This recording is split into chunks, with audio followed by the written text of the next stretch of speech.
Hi YouTube, it's Jess, back for an update. I first wanted to say thanks for watching, thanks to all my new subscribers and your excellent comments.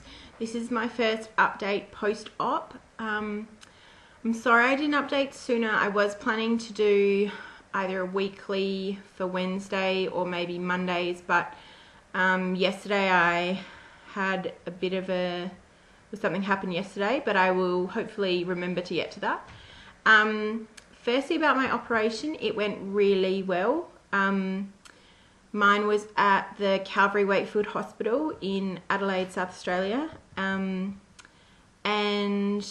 it was over in 2 hours, so I was told. I don't actually remember waking up until later that night, but it was over in 2 hours, and they were expecting 3 to 4 hours for the duration for the open gastric bypass. I ended up having 3 different IV ports. So I had one in my right hand, and I'm actually left-handed. I also had another one in my left hand and then in my left elbow. And I also had a nasogastric tube down my left nostril, and I had a drain in my left side as well. So when I woke up, I was in high dependency unit.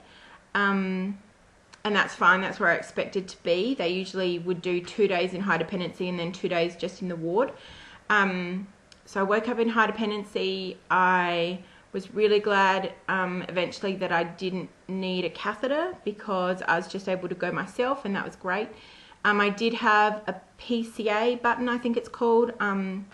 So the button that you pressed connected to a pain pump. So I had like a baseline amount of painkillers that I was given, and then if I felt the pain I could press this button and it would give me an extra amount, but that was limited to 5-minute intervals. I couldn't have more than 1 extra dose per 5 minutes, but that really helped having that. The one thing it didn't impact on was how uncomfortable the nasogastric tube was. It was really scratchy down the back of my throat. Every time I swallowed I could feel it. It felt like there was a whole lot of phlegm caught there, sort of like when you have a cold and you just really want to clear your throat, but you just can't get it up, and that's what it felt like. The next day, so that was on the Wednesday, the 18th of April, when I actually had my surgery. On the Thursday morning, after I'd gotten up and I got to brush my teeth, which was heaven to be able to brush my teeth, they took me down to get a barium swallow to make sure I didn't have any leaks in my bypass operation. That was quite painful. One thing I would recommend, they offered me to go down in the bed or in a wheelchair, and I thought I will go down in the wheelchair and really push myself to be more up and active than in the bed. Big mistake. I ended up being down there at least half an hour, if not closer to 45 minutes, and 45 minutes without any pain meds meant that I was really sore. I was actually getting quite upset because I was really feeling this excruciating pain.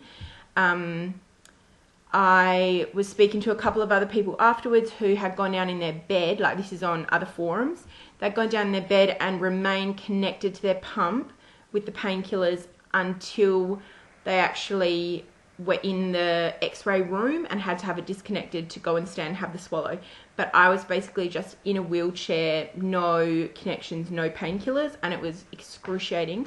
Also, by the time I finally got back up to my ward, I was exhausted. My nurse was really great though. When I got back, she hooked me straight up there, told me to keep pressing the button, hooked me straight up, and I was just able to have a sleep for a bit and recover. But it was, absolutely would recommend if you're given the choice the day after, especially for open surgery. I don't know about, a lot of people seem to be having laparoscopic bypass, but for open surgery, if you're given the option of go in your bed, like don't be Superwoman, Superman, just go in the bed and have your painkillers.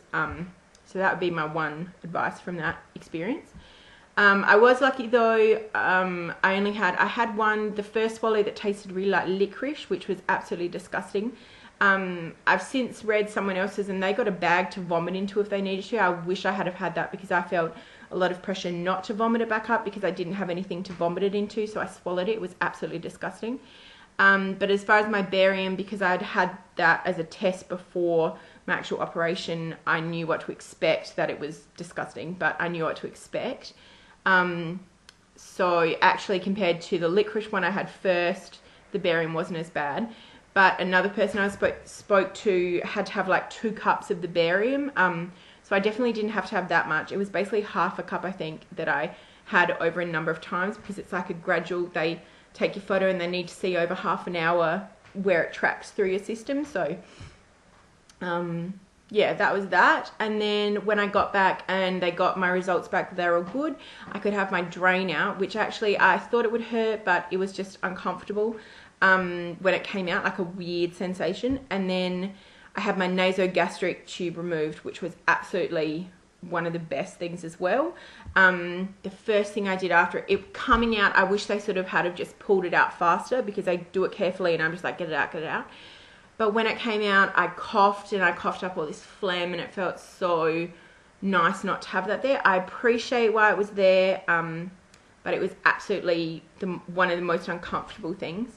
So after that was out, I was able to move down to the ward, and the first night I was in the ward, I noticed because I had the 3 IVs, my right hand was actually swelling like all around, because my IV, that's my mark where I had it. My whole hand had swollen up like an orange, and then I just had like my stumpy little fingers out. And I'm pressing the pain thing and noticing my hand was really swollen, and so I stopped pressing it, because I realized, like, you know, the pressing, it's connected to the IV that's going to my hand that's swelling my hand.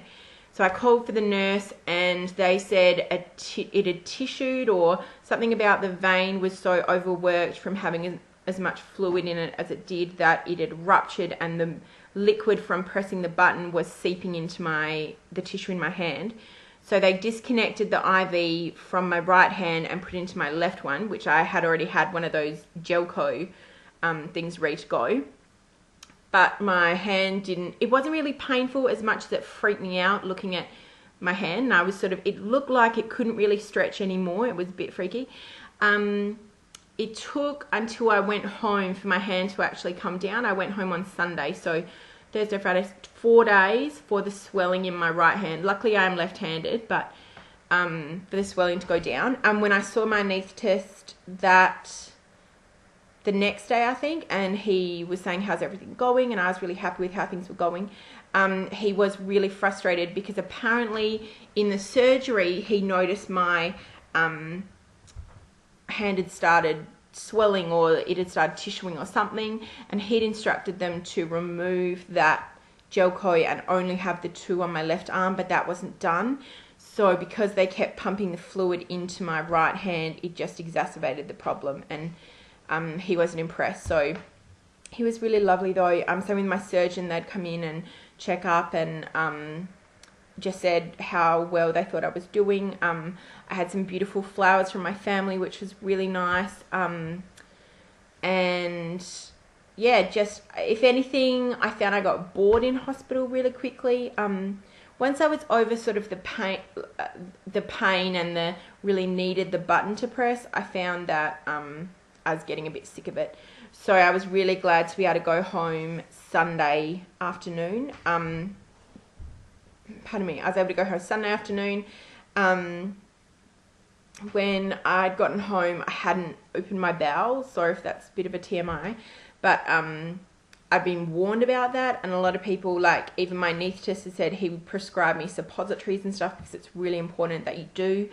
And because I hadn't before I left hospital, it was something they were going to sort of monitor and make sure it happened, or else I'd have to, you know, take all those different drinks and try and get it out, basically. But I did it by myself, and that was great, because I didn't want to have to go through the whole suppository path. I did weigh myself when I got home. Don't recommend it, because I was heavier than I went in, and I was really upset with that. But I was warned that it was fluid, so that's all right. But yeah, that's about it. I'm going to do another one straight after with once I got home post-op, but I thought I'd try and keep this one under 10. I'm watching the clock click towards 10 minutes. But thanks so much for watching. If you have any questions, just pop them on there. Positive comments, I really appreciate that. I still don't know the technical putting the video name up and stuff, but I will work that out. So stay tuned. My next video will be about post-op diet.